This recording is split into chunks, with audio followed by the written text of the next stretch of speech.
आज यहाँ पर उपस्थित भक्त सज्जन वृंद और मातृवृंद, महाराज दशरथ ऋष्यशृंग मुनि को अयोध्या लाने के पश्चात उन्होंने अश्वमेध यज्ञ करने की प्रस्तुति आरंभ कर दी है और राजा महाराजाओं को निमंत्रित करने के लिए अपने प्रतिनिधियों को भी भेज दिया है। सर्वप्रथम महाराज दशरथ ने जनक जी को निमंत्रण भेजा था और उनको पता था कि जनक जी उनके पुत्रों का भावी ससुर होंगे, इसलिए प्रथम निमंत्रण जनक जी के पास गया था। उसके पश्चात अन्य राजा महाराजाओं के निमंत्रित किया गया था अश्वमेध यज्ञ में और सभी के निवास के लिए सरयू नदी के उत्तरी तट पर यज्ञ स्थल के आसपास बहुत सारे तंबुओं के द्वारा वासगृह निर्माण किए गए थे और जिस प्रकार विधान है कि अश्वमेध यज्ञ में एक अश्व या घोड़ा को छोड़ा जाता है समग्र पृथ्वी भ्रमण करने के लिए और उस घोड़े के साथ जो अश्वमेध यज्ञ करते हैं वो राजा की सेना भी और सेनापति लोग भी उनके साथ घोड़े के साथ चलते हैं। इस अश्व को छोड़ने का उद्देश्य कि जो राजा लोग अश्वमेध यज्ञ करने वाले राजा का या सम्राट का अधीनत्व स्वीकार करेंगे तो ये घोड़े के साथ गए हुए राज कर्मचारियों को राजा के लिए उपहार भेजेंगे और जो अधीनता स्वीकार नहीं करेगा वो राजा घोड़े को बांध कर रख सकता है और इस प्रकार जिस सम्राट का अश्व है जो अश्वमेध यज्ञ कर रहे हैं उनके विरुद्ध युद्ध घोषणा कर सकता है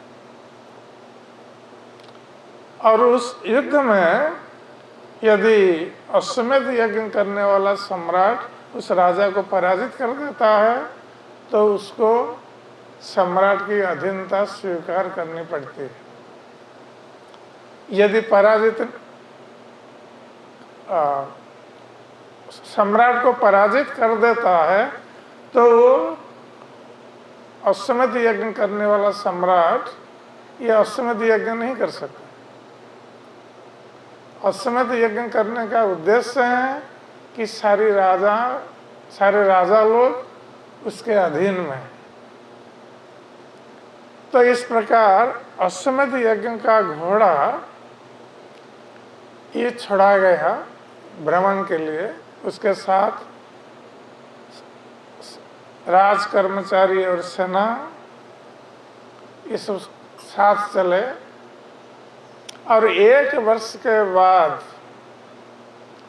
जब अश्वमेध यज्ञ का घोड़ा लौट आया इसका अर्थ है कि सभी राजाओं ने महाराज दशरथ की अधीनता स्वीकार कर ली। तो महाराज दशरथ ने अश्वमेध यज्ञ में आहुति देना प्रारंभ किया। तो महामुनि ऋष्यशृंग और वशिष्ठ जी की अध्यक्षता में ये राष्ट्रीय यज्ञ अनुष्ठान हो रहा था। तो शास्त्र विधान के अनुसार जिस अश्व को छोड़ा गया था 1 वर्ष के लिए वो घूम कर आने के लिए, उस अश्व की बलि दी जाती है यज्ञ में।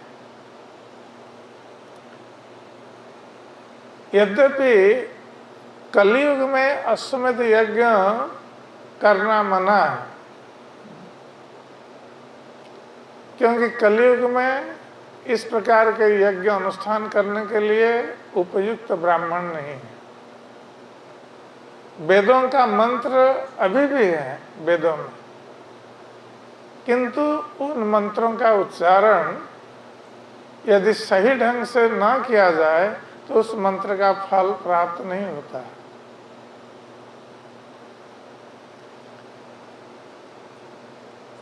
तो महाराज दशरथ के अश्वमेध यज्ञ में जब आहुति देने का समय आया, उस अश्व को बांध कर रखा गया था यज्ञ स्थल पर। तो महाराज दशरथ की ज्येष्ठ रानी कौशल्या ने उस अश्व की परिक्रमा की और एक तलवार लेकर उस अश्व को 3 बार में उसका मस्तक छेदन किया। तो जब अश्व का मस्तक छेदन हो गया तो उस अश्व की चर्बी को लेकर ऋष्यशृंग ने यज्ञ में आहुति दी और उस अग्नि से जो धुआं निकलता था, तो उस धूम्र को सेवन करने के लिए, सूंघने के लिए उन्होंने महाराज दशरथ को कहा। तो इस प्रकार महाराज दशरथ ने उस धुएं को सूंघा, जिससे कि वो पूर्ण रूप से पाप मुक्त हो गए। और उसके पश्चात अन्य पुरोहितों ने उस अश्व के दूसरे अंगों की आहुति दी यज्ञ अग्नि में। और जब इस प्रकार अश्वमेध यज्ञ की पूर्णाहुति हो गई, तो उसके पश्चात ऋष्यशृंग ने महाराज दशरथ से और एक अनुरोध किया। तो महाराज दशरथ से ऋष्यशृंग ने कहा कि हे राजन, मैं जानता हूं कि आप के 4 पुत्र होंगे, किंतु आपको अभी पुत्रष्ट यज्ञ का अनुष्ठान भी करना चाहिए। जब ऋष्यशृंग ने इस प्रकार उपदेश दिया तो महाराज दशरथ राजी हो गए। तो अश्वमेध यज्ञ अनुष्ठान के पश्चात पुत्रष्ट यज्ञ का अनुष्ठान प्रारंभ हुआ। और जब पुत्रष्ट यज्ञ में पूर्णाहुति दी गई तो उस समय उस यज्ञ कुंड से, यज्ञ अग्नि से एक प्राजापत्य पुरुष प्रकट हो गए। वो देखने में उनके शरीर का वर्ण काला था और अत्यंत तेजोदीप्त दिख रहे थे। उनका शरीर बहुत तेजमय था। उनके शरीर में तरह तरह के सोने के आभूषण वो पहने हुए थे और लाल रंग के वस्त्र से विभूषित थे। और उस प्राजापत्य पुरुष के हाथों में एक सोने की थाली थी, जिस थाली को वो अपने दोनों हाथ से पकड़े हुए थे। तो जब वो प्रकट हो गए तो महाराज दशरथ ने उनको प्रणाम किया। तो उस प्राजापत्य पुरुष ने कहा कि मैं प्रजापति लोक से आया हूं और इस थाली में देवताओं के द्वारा बनाई गई खीर इसमें रखी हुई है, तो आप इसको ग्रहण करें और अपने रानियों को ये खीर प्रदान करें। तो जब इस प्रकार प्राजापत्य पुरुष ने कहा महाराज दशरथ से, तो महाराज दशरथ परम प्रसन्न हुए। प्रसन्न होकर उन्होंने वो पात्र, वो थाली को प्राजापत्य पुरुष से ग्रहण किया और ग्रहण करने के पश्चात उनकी परिक्रमा की और उनको प्रणाम किया। तब वो प्राजापत्य पुरुष अंतर्ध्यान हो गए।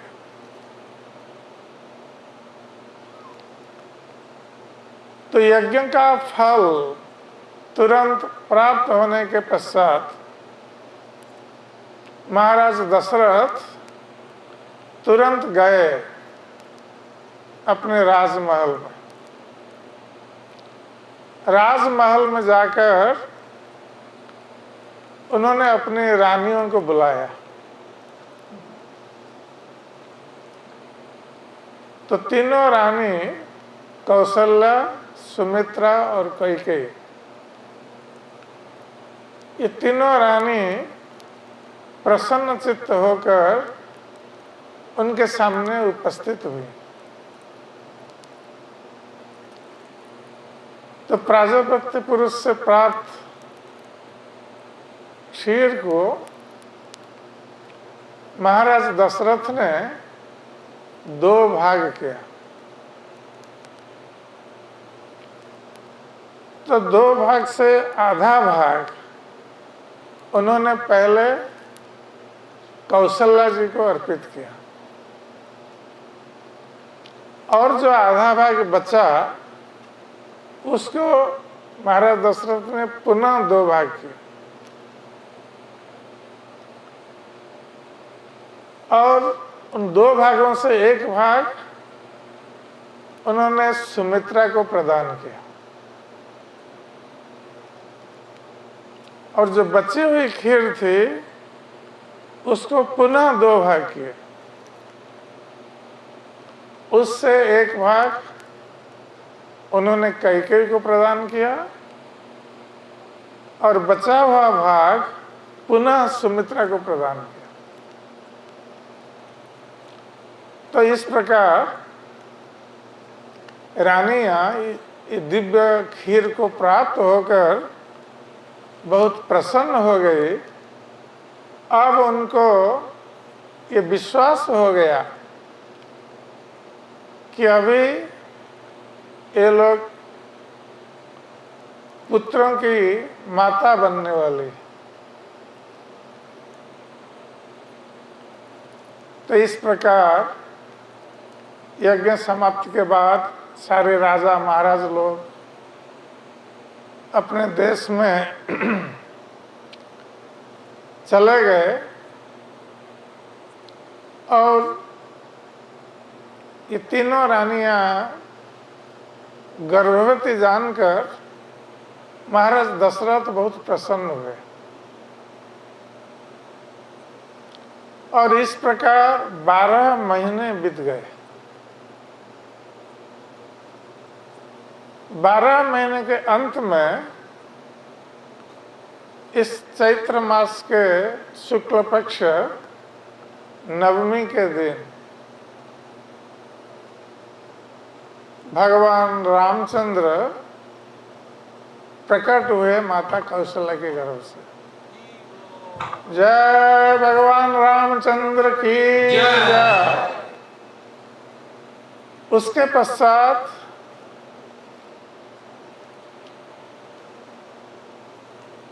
कैकेयी ने एक पुत्र को जन्म दिया जो भरत के नाम से जाने जाते हैं। जय श्री भगवान भरत की जय। और 2 दिन पश्चात सुमित्रा ने 2 जुड़वा पुत्रों को जन्म दिया, श्री लक्ष्मण और शत्रुघ्न। तो इस प्रकार चारों पुत्र को प्राप्त होकर महाराज दशरथ परम प्रसन्न हुए।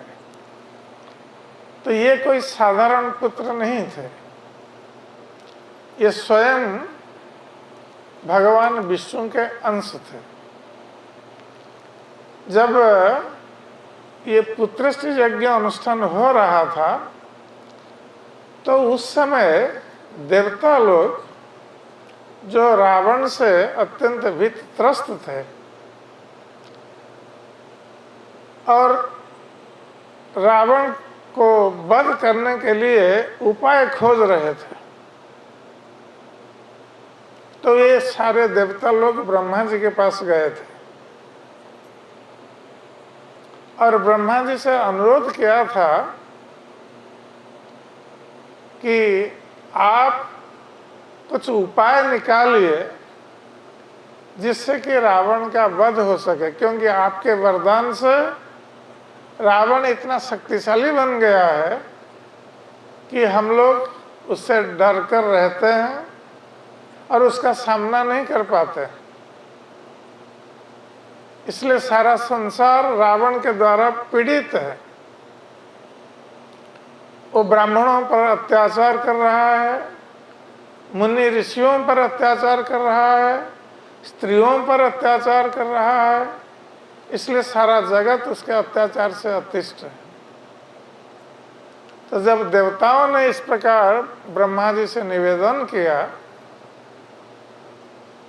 तो उस समय ब्रह्मा जी ने कहा कि यह सत्य है कि रावण को मैंने वरदान दिया है और रावण ने सभी से ये मृत्यु को प्राप्त ना करने के लिए वरदान प्राप्त किया है, किंतु उसने मनुष्यों से मृत्यु को प्राप्त नहीं करने के लिए वरदान प्राप्त नहीं किया है, क्योंकि रावण मनुष्यों को अति तुच्छ समझता है। इसलिए मनुष्यों से उसको भय नहीं है, ये सोचकर उन्होंने ये वरदान नहीं मांगा। तो जब इस प्रकार ब्रह्मा जी देवताओं को बोल रहे थे, उसी समय भगवान विष्णु उस स्थान पर प्रकट हो गए। उस स्थान पर प्रकट होकर जब देवताओं ने देखा कि भगवान विष्णु प्रकट हुए हैं गरुड़ और विजय गरुड़ पर आसीन होकर, तो सारे देवता लोग और ब्रह्मा जी उठकर भगवान को प्रणाम किए और जब भगवान से अनुरोध किया रावण का वध करने के लिए, तो भगवान विष्णु ने कहा कि आप लोग चिंता मत कीजिए, अब हम मनुष्य के रूप में प्रकट होने जा रहे हैं, क्योंकि रावण ने ये वरदान नहीं मांगा था कि मनुष्य के हाथों उसकी मृत्यु नहीं होगी। इसलिए हम मनुष्य के रूप में प्रकट होने जा रहे हैं और हमारे अंश से हम 4 भ्राताओं के रूप में प्रकट होंगे। तो भगवान विष्णु ही ये 4 रूपों में प्रकट हुए, भगवान श्री राम, भरत, लक्ष्मण और शत्रुघ्न के रूप में। तो जब इस प्रकार महाराज दशरथ के 4 पुत्र हुए, जिसके लिए महाराज दशरथ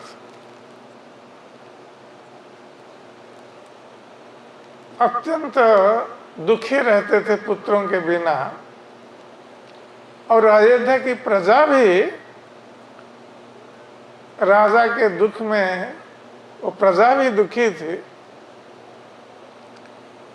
तो अब अयोध्या में उत्सव की प्रस्तुति होने लगी।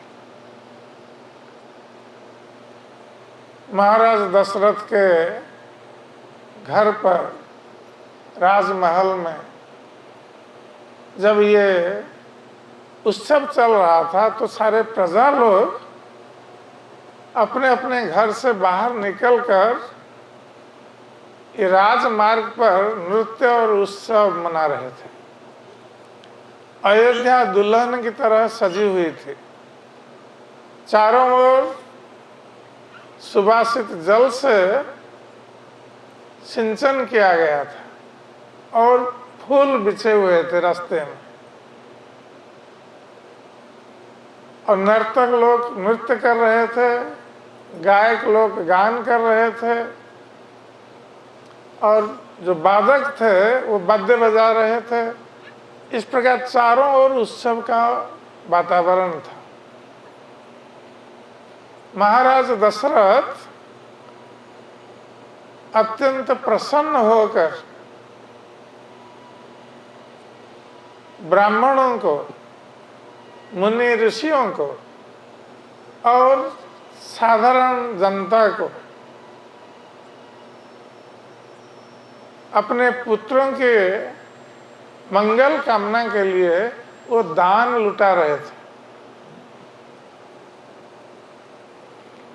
तो इसमें धन, यहाँ तक कि सोना, चांदी और तरह तरह के रत्न आदि ये दान में दिए जा रहे थे। उसके साथ गौ भी दान में दी जा रही थी। और महाराज दशरथ इतना दान देते थे सभी प्रकार के लोगों को, जो गाना गाते थे, जो बजाते थे, जो नृत्य करते थे, यहाँ तक कि साधारण प्रजाओं को भी। तो प्रजा लोग इतने दान को नहीं ले पाते थे, जिसके कारण ये सोना, चांदी और रत्न आदि, मणि आदि ये रास्ते पर बिखरे हुए थे।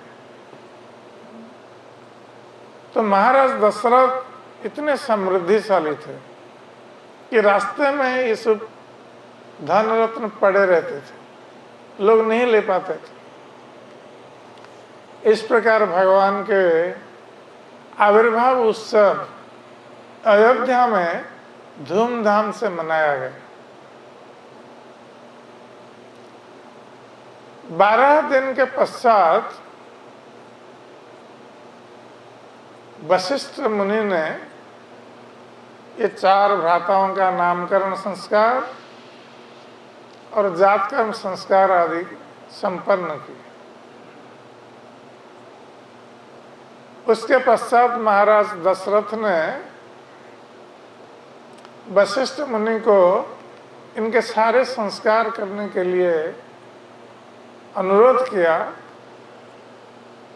तो वशिष्ठ ने धीरे धीरे ये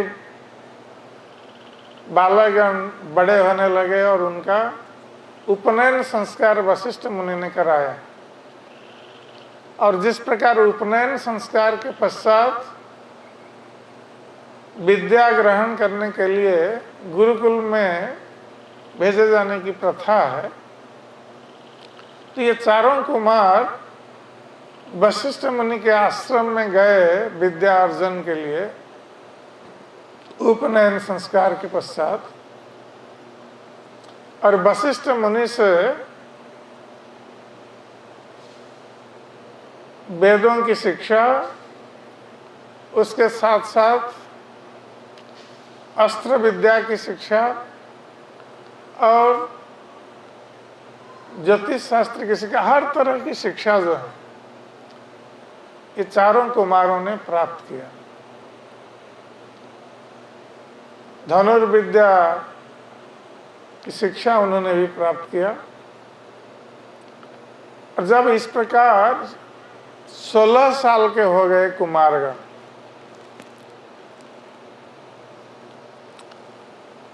तो गुरुकुल से ये राजप्रसाद में आए और महाराज दशरथ इन चारों कुमारों को देखकर बहुत प्रसन्न थे और विशेष रूप से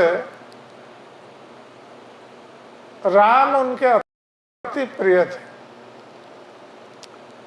भगवान राम ये अत्यंत नम्र स्वभाव के थे। वो ज्ञानवान, परम बलशाली, गंभीर स्वभाव युक्त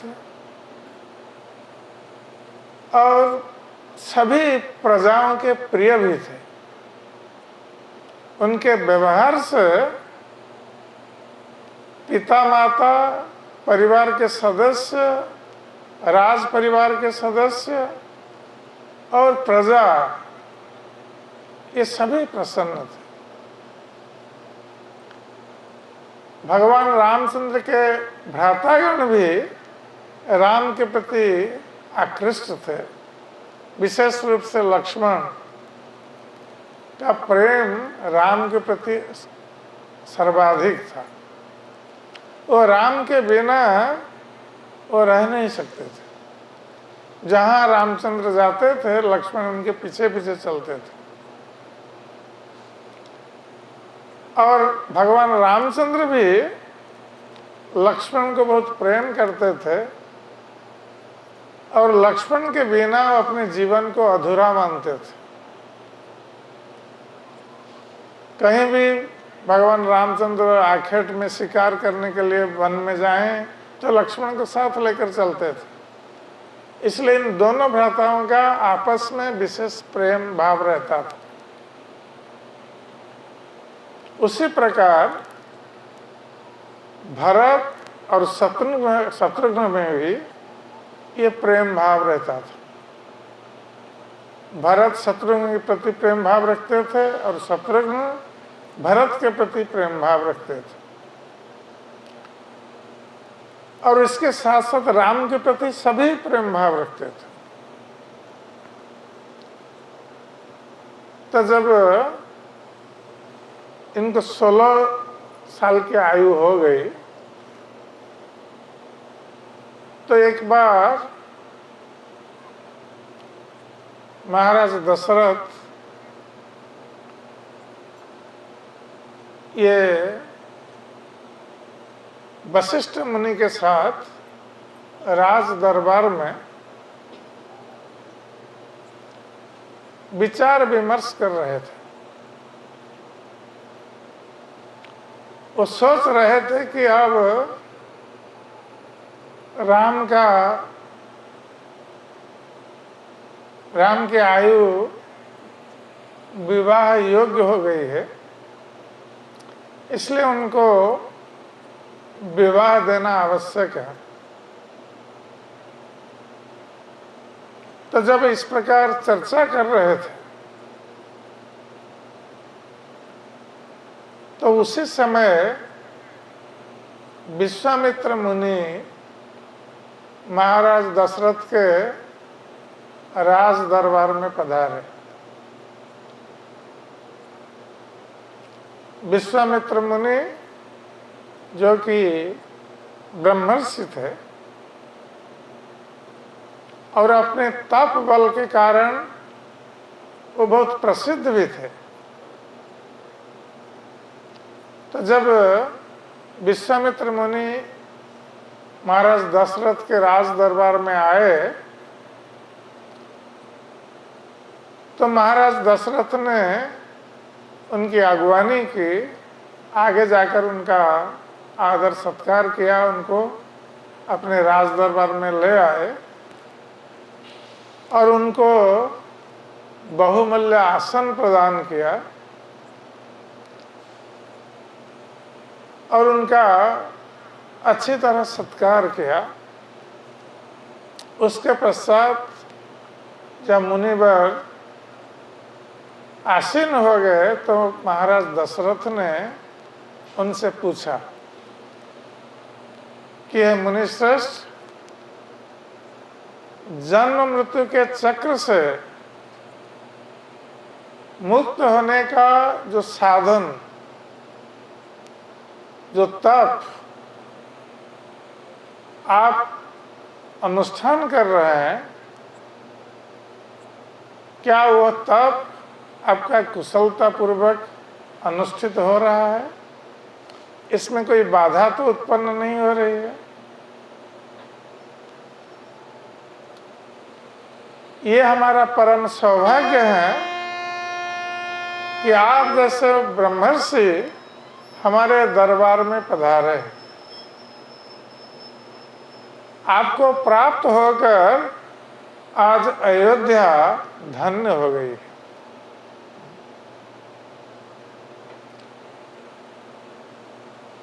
और मेरा यह राजमहल भी धन्य हो गया है।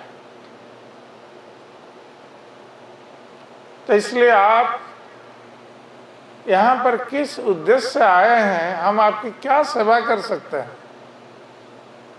आप कृपा करके बताइए। मैं आपकी सारी इच्छाओं को पूर्ण करने के लिए प्रतिज्ञाबद्ध हूँ। तो जब महाराज दशरथ ने इस प्रकार विश्वामित्र मुनि से कहा तो विश्वामित्र मुनि परम प्रसन्न हुए। महाराज दशरथ के आतिथ्य को प्राप्त होकर और उनकी समर्पण भावना को देखकर तो उन्होंने कहा कि महाराज दशरथ, मैं एक विशेष उद्देश्य से यहाँ पर आया हूँ।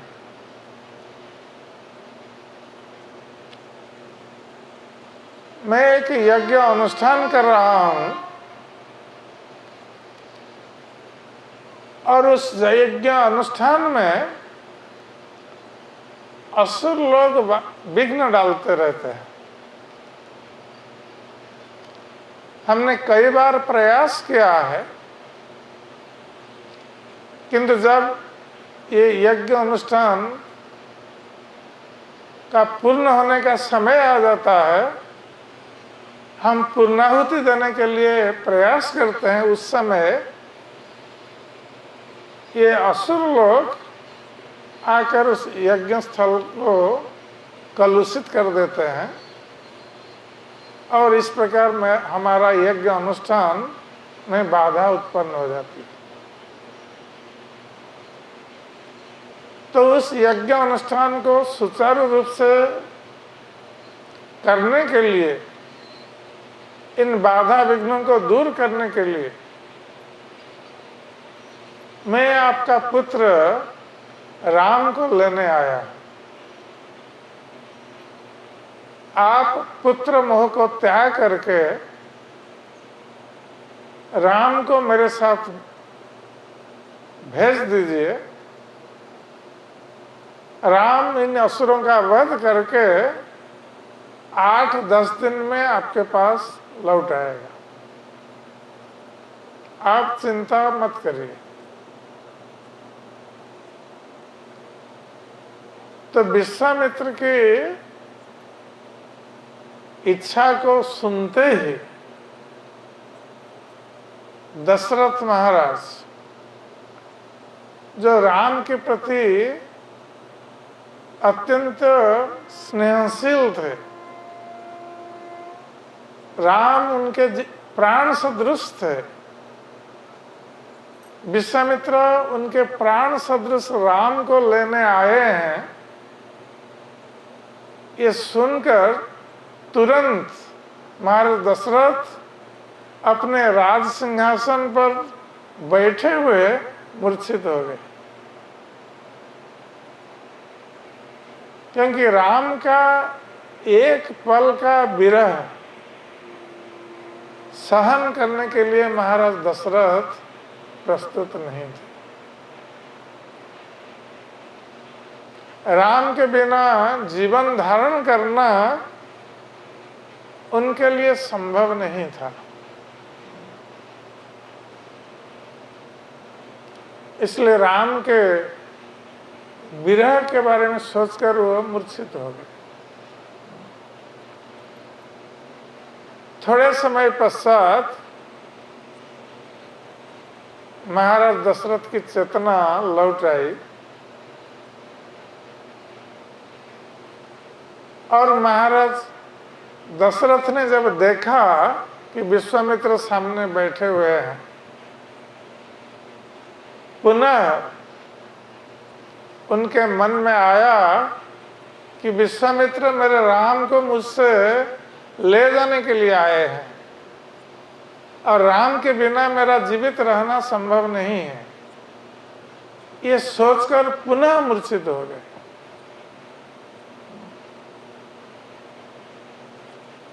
तो इस प्रकार 1 घंटे तक महाराज दशरथ इस मूर्छित अवस्था में पड़े रहे। 1 घंटे के बाद उनकी चेतना लौट आई। तो उन्होंने विश्वामित्र मुनि से अनुनय विनय की कि है मुनि श्रेष्ठ, यदि असुर लोग आपको यज्ञ अनुष्ठान में बाधा उत्पन्न कर रहे हैं तो मैं प्रस्तुत हूं असुरों के साथ युद्ध करने के लिए। आप मुझे ले चलिए, मैं अपनी सेना लेकर आपके यज्ञ की रक्षा करूंगा।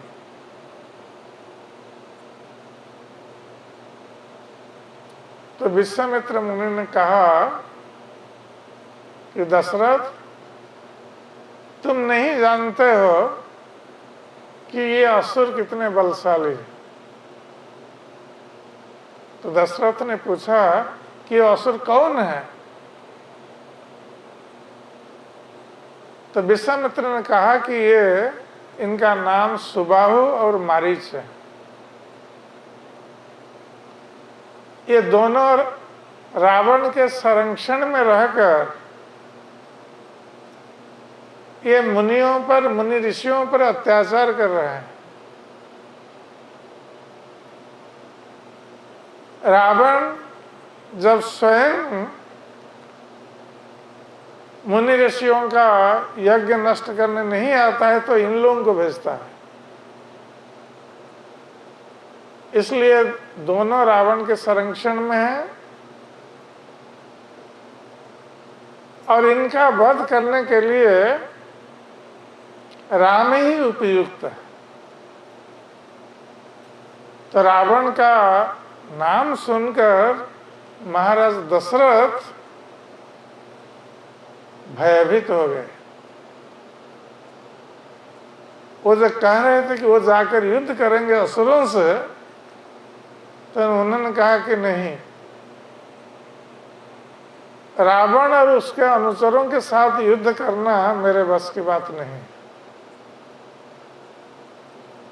तो जब ये मेरे बस की बात नहीं है तो मेरा ये छोटा बालक राम ये कैसे इनके साथ युद्ध करेगा? अभी तक ये युद्ध विद्या की शिक्षा उसकी पूरी नहीं हुई है, इसने कभी युद्ध नहीं किया, इसको कोई अभ्यास नहीं है, युद्ध का अभ्यास नहीं है। ये कैसे जाकर ऐसे राक्षसों से युद्ध करेगा।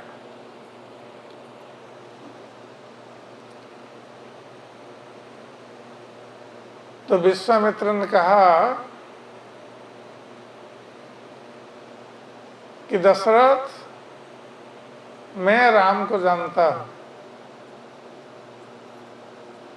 कि वो कौन है, इसलिए मैं उसको लेने आया। तुमने प्रतिज्ञा की है कि मेरी इच्छा को पूर्ण करने के लिए, इसलिए तुम राम को मेरे साथ जाने के लिए आज्ञा दो। तो महाराज दशरथ ने कहा कि मुनिवर, यदि आप राम को लेने के लिए ही प्रतिज्ञाबद्ध हैं तो आप राम के साथ मुझे भी ले चलिए। मैं और मेरी सेना राम के साथ जाएगी। तो जब इस प्रकार दशरथ ने कहा तो विश्वामित्र मुनि क्रोधित हो गए और क्रोधित होकर उन्होंने कहा, दशरथ, प्रतिज्ञा करने के उपरांत तुम्हारा यह आचरण तुम्हारे वंश के विनाश का कारण बनेगा। यदि प्रतिज्ञा करने के उपरांत भी तुम अपनी प्रतिज्ञा को पूर्ण करने के में असमर्थ हो तो मैं ऐसे स्थान पर और एक क्षण भी रहना नहीं चाहता। ये कहकर विश्वामित्र मुनि क्रोधित होकर जब चलने को उद्यत हुए तो वशिष्ठ मुनि वहां बैठे हुए थे और वह विश्वामित्र की शक्ति को जानते थे। और अब विश्वामित्र मुनि क्रोधित हो गए हैं, महाराज दशरथ उनकी इच्छा को पूर्ण करने में असमर्थ हैं। इसलिए वशिष्ठ मुनि ने महाराज दशरथ से कहा कि राजन, आप महात्मा विश्वामित्र को नहीं जानते। ये ब्रह्मर्षि अपने तप के कारण ये परम शक्तिशाली है और यदि ये चाहें तो स्वयं ये मारीचसुहा का विनाश कर सकते हैं, उनका वध कर सकते हैं,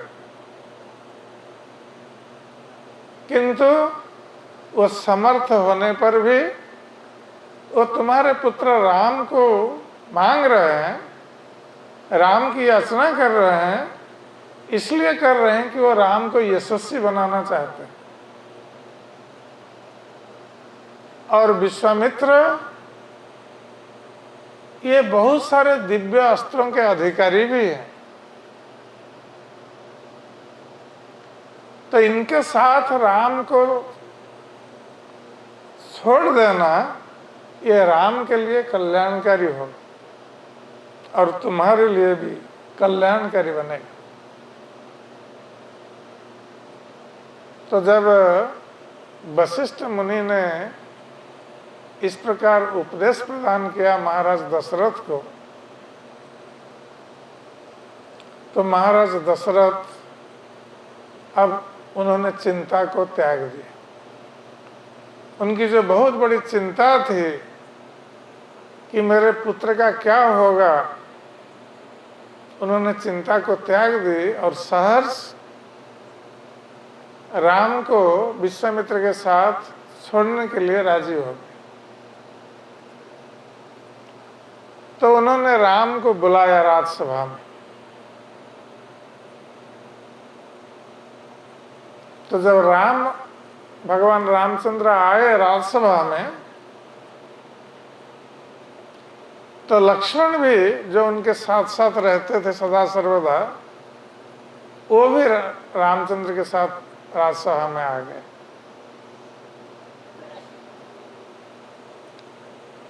तो महाराज दशरथ ने राम को आदेश दिया कि तुम दोनों ब्रह्मर्षि विश्वामित्र के साथ जाओ और उनके आदेश का पालन करो।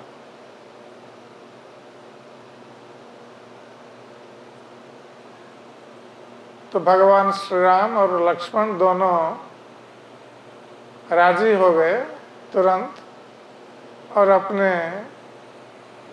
पिताजी के चरणों में प्रणति निवेदन किया। महाराज दशरथ ने उनका आलिंगन किया। उसके पश्चात राम और लक्ष्मण विश्वामित्र मुनि के साथ अयोध्या नगरी से निकल गए।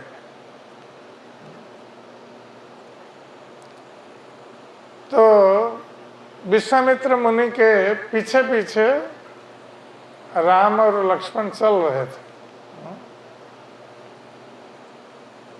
तो दोनों ने अपना धनुष धारण कर रखा था और उनके कंधे पर तरकस्थ तुणीर, अक्षय तुणीर, जिसमें बाण की कभी कमी नहीं होती, कभी समाप्त नहीं होते हैं बाण।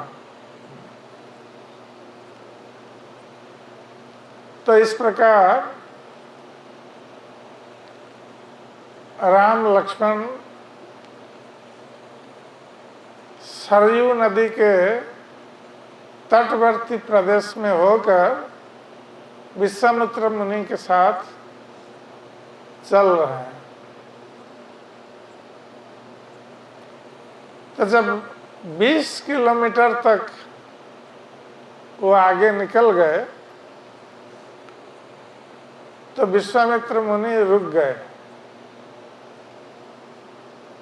रुकने के पश्चात उन्होंने भगवान रामचंद्र से कहा कि राम, अब तुम जल में आचमन कर लो, मैं तुम्हें बल और अति बल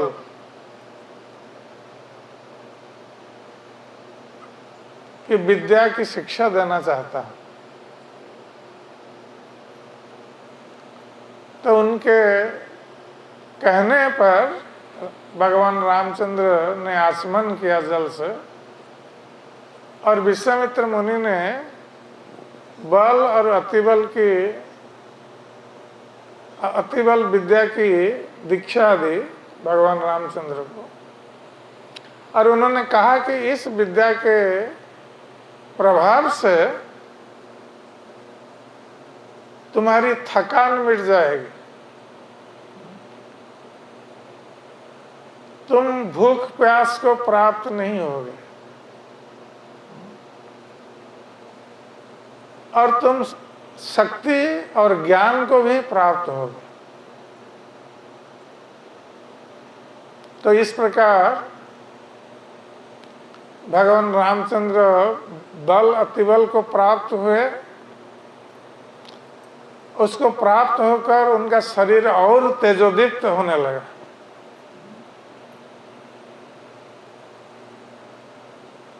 तो इस प्रकार विश्वामित्र मुनि के साथ राम और लक्ष्मण जा रहे हैं और जब संध्या हुई तो संध्या के समय उन्होंने सरयू नदी के तट पर ही उन्होंने संध्या वंदना आदि की और वहीं रात में विश्राम किया।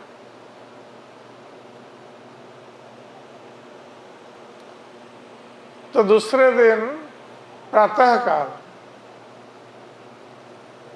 जब राम और लक्ष्मण सोए हुए थे तो विश्वामित्र मुनि ने उनको उठने के लिए बुलाया और स्नान आदि करके संध्या वंदना आदि करके जाने के लिए प्रस्तुत होने के लिए कहा।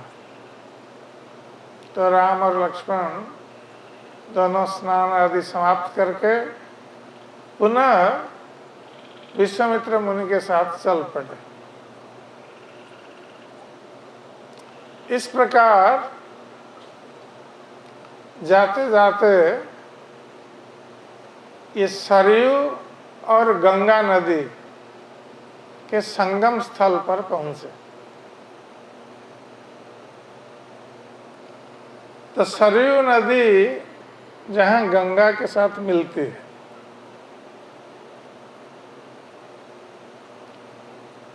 तो वहां पर भगवान रामचंद्र ने एक आश्रम देखा।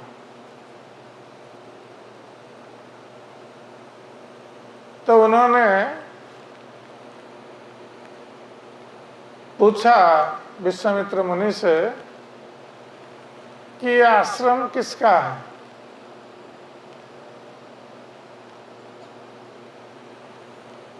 तो विश्वामित्र मुनि ने कहा कि यहाँ मुनि ऋषिगण रहते हैं और वस्तुतः यह आश्रम जहाँ पर बना है संगम के स्थान पर, सरयू और गंगा के संगम स्थान पर, यहाँ पर शिव जी तपस्या करते थे। और जब अनंग ने अर्थात कामदेव ने उनकी तपस्या भंग करने के लिए प्रयास किया, तो शिवजी बहुत क्रोधित हो गए थे कामदेव के ऊपर और यहीं पर उन्होंने कामदेव को जलाकर भस्मीभूत कर दिया था। इसलिए कामदेव का जो शरीर वो यहीं पर भस्मीभूत हुआ था।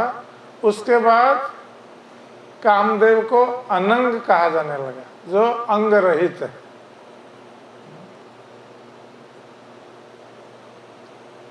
तो भगवान राम ने ये इतिहास सुना विश्वामित्र मुनि से स्थान के बारे में, और जब उस आश्रम में गए तो वहां पर एकत्रित मुनि ऋषिगण वो आगे आकर विश्वामित्र मुनि और उनके साथ राम लक्ष्मण का स्वागत किया। और रात में उसी आश्रम में तीनों ने विश्राम ग्रहण किया। तो मुनि ऋषियों ने उनको रात में फल मूल आदि खाने के लिए प्रदान किया। और जब प्रातः काल हुआ तो विश्वामित्र मुनि के साथ राम और लक्ष्मण गंगा नदी पार करने के लिए नौका पर बैठे। वो गंगा नदी के दक्षिणी तट पर जाना चाहते थे। और जब गंगा नदी पार कर रहे हैं उस समय भगवान रामचंद्र ने पानी के भीतर गड़गड़ाहट की ध्वनि सुनी। तो भगवान रामचंद्र आश्चर्यचकित हो गए। उन्होंने सोचा कि जल के भीतर ये गड़गड़ाहट की ध्वनि कैसे आ रही है। तो उन्होंने विश्वामित्र मुनि से पूछा कि मुनिवर, ये जल के भीतर गड़गड़ाहट की ध्वनि कैसे आ रही है।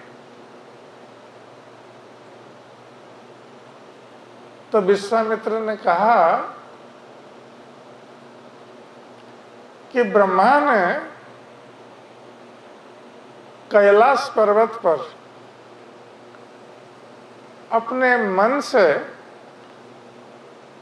मानस सरोवर की सृष्टि की थी। अभी भी जो लोग कैलाश पर्वत जाते हैं देखते हैं वहां मान सरोवर, ये ब्रह्मा जी के मन से ये सरोवर की सृष्टि हुई थी। और उस सरोवर का जल सरयू नदी के रूप में बहता हुआ यहां आकर गंगा में मिल रहा है। और जब सरयू नदी का स्रोत, जल का स्रोत मिल रहा है गंगा के स्रोत में, तो ये गड़गड़ाहट की ध्वनि आ रही है। तो भगवान रामचंद्र ने इस इतिहास को सुना।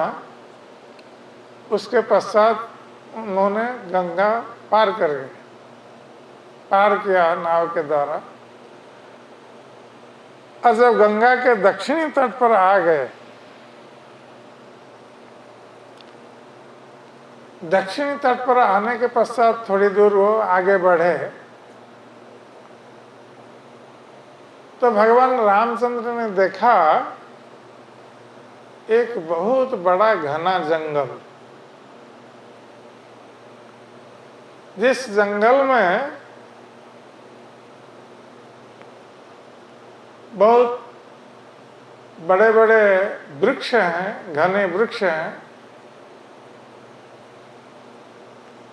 किंतु वो जंगल बहुत भयंकर लग रहा है।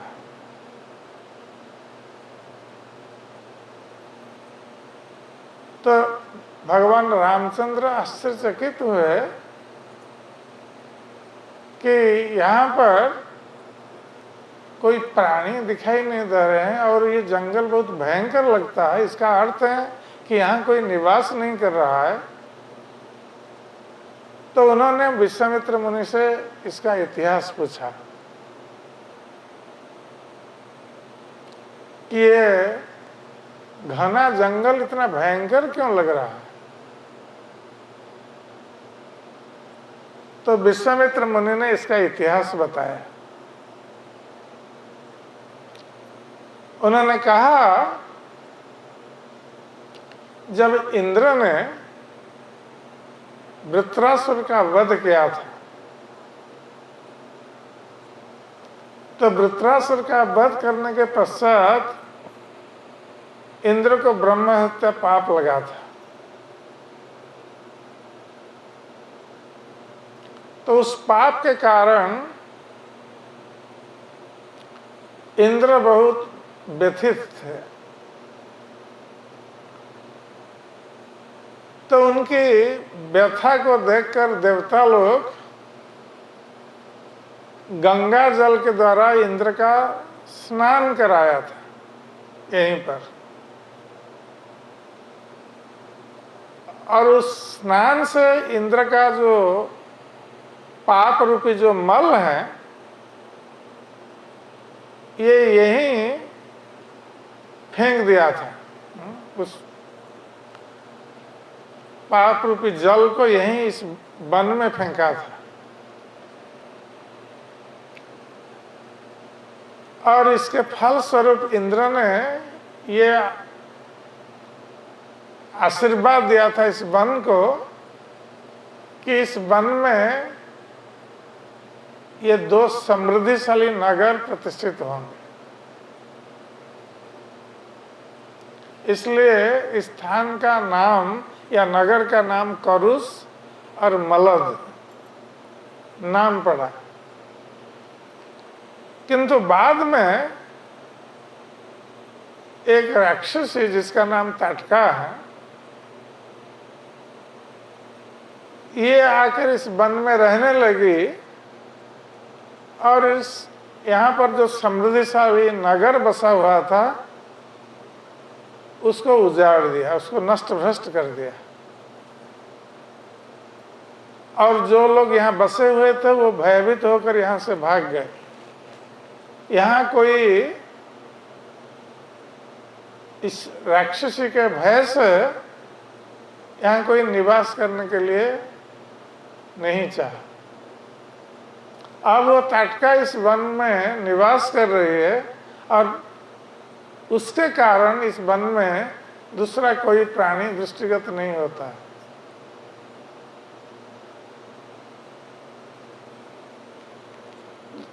तो इस प्रकार इस ताटका का जो पुत्र है वो सुबाहु नाम है, जो हमारे यज्ञ में विघ्न डालता है, और वो किसी भी क्षण ये ताटका हम पर आक्रमण कर सकती है।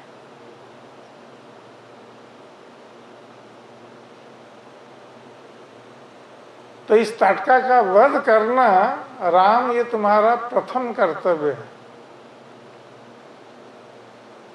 तुम्हें ये नहीं सोचना चाहिए कि ताटका एक स्त्री है इसलिए तुम इसका वध नहीं करोगे।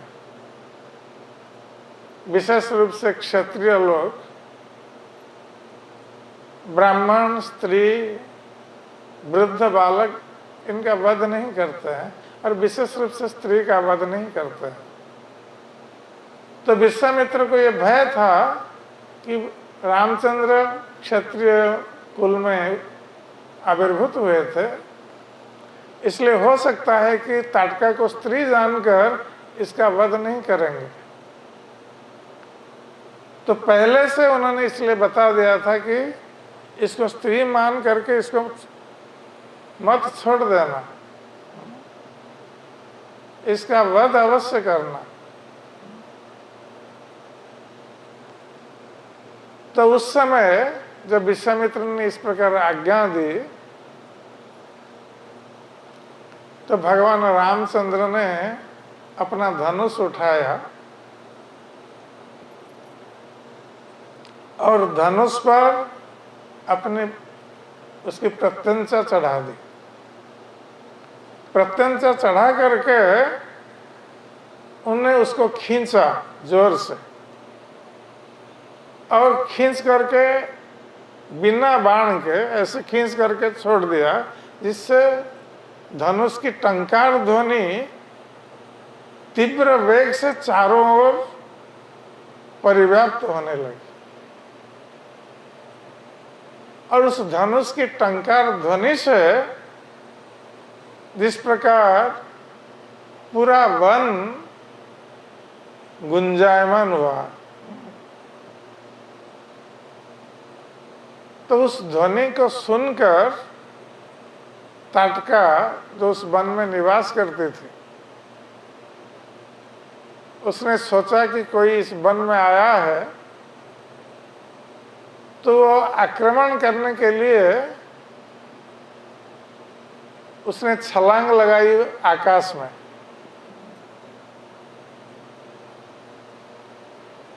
और तुरंत जैसे ताटका आई, उस समय धूल की आंधी चारों ओर छा गई।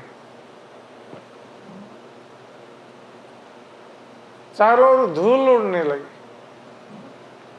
धूल की आंधी से कुछ दिखाई नहीं पड़ रहा था। इस प्रकार की स्थिति उत्पन्न हो गई। और ताटका ने आकाश से पत्थर की वर्षा करना प्रारंभ कर दी।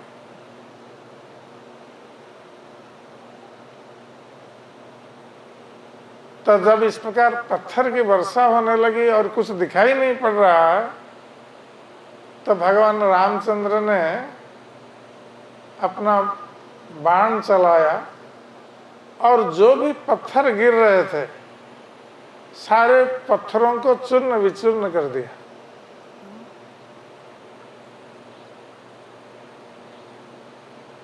उसके पश्चात जो धूल की आंधी आई थी वो छंट गई।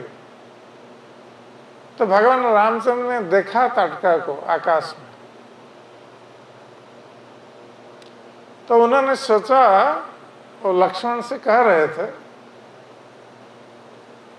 कि ये ताटका एक स्त्री है, मैं इसका वध नहीं करूंगा, किंतु इसका हाथ पैर काट दूंगा, जिससे कि वो दूसरों का अनिष्ट न कर सके। ये कहकर भगवान रामचंद्र ने बाण चलाया और ताटका के हाथ पैर काट दिए। और लक्ष्मण ने उसके कान और नासाग्र को भी काट दिया, किंतु ताटका इससे भयभीत होने वाली नहीं थी। वो पुनः अंतर्ध्यान हो गई और पुनः आकाश से पत्थर की वर्षा करने लगी।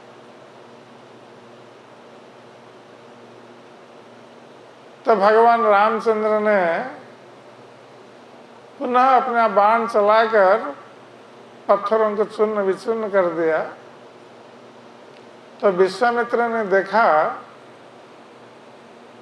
कि राम ताटका को स्त्री मानकर उसका वध करने के लिए प्रयास नहीं कर रहे हैं। तो उन्होंने भगवान रामचंद्र से कहा कि राम, तुम इन असुरों का बल नहीं जानते हो, संध्या होते ही इनका बल बढ़ जाता है। अब संध्या होने को है, संध्या आगत प्राय, इसलिए अच्छा होगा कि तुम इसको स्त्री मानकर इसके प्रति दया भाव मत दिखाओ, इसका तुरंत वध कर दो। तो जब विश्वामित्र ने इस प्रकार आदेश दिया तो भगवान रामचंद्र ने अपने तुनीर से तरकस से बाण निकाला और उसको ताटका का वध करने के लिए छोड़ा। वो बाण तीव्र गति से जाकर ताटका के वक्ष देश का भेद किया और ताटका चित्कार करती हुई नीचे गिर पड़ी और उसकी मृत्यु हो गई। इस प्रकार भगवान रामचंद्र ने ताटका का वध किया और वो वन तभी से भयमुक्त हो गया। भगवान रामचंद्र विश्वामित्र और लक्ष्मण के साथ उसी रात को उसी वन में विश्राम किया।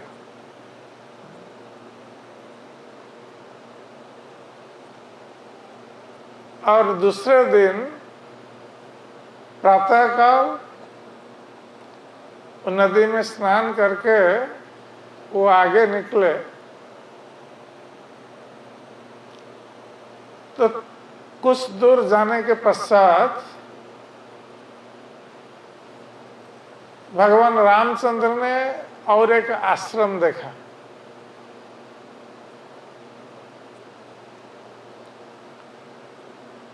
तो जब आश्रम के निकट हुए तो भगवान रामचंद्र ने विश्वामित्र से पूछा कि ये आश्रम किसका आश्रम है।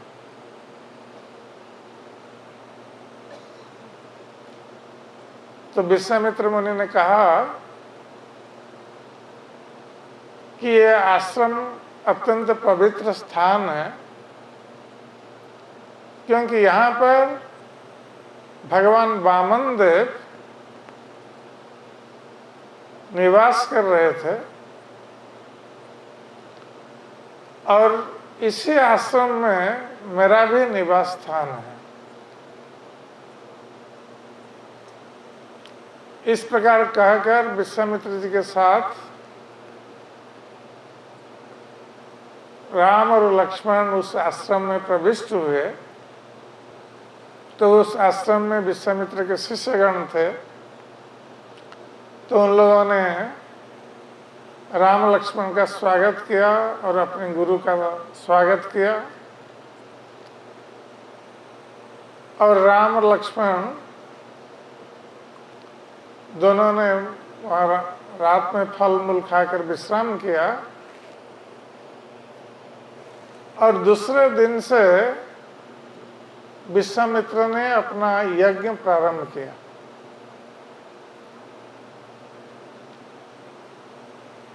तो जब यज्ञ चल रहा था, विश्वामित्र मुनि मौन व्रत का आचरण कर रहे थे। राम और लक्ष्मण दोनों ये अपने धनुष बाण लेकर यज्ञ स्थल पर पहरा दे रहे थे।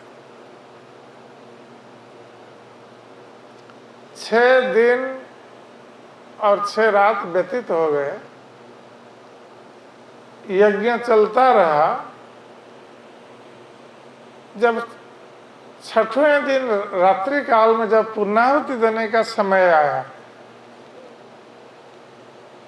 उस समय अचानक यज्ञ की अग्नि तेज गति से प्रज्वलित हो गई, जो असुरों के आगमन का सूचक था। तो ऋषिगण समझ गए कि अब असुरगण आ गए। तो सुबाहु और मारीच अपने अनुयायियों के साथ उस यज्ञ स्थल के ऊपर आकर वो आकाश से मल मूत्र रक्त मांस आदि गिराने लगे।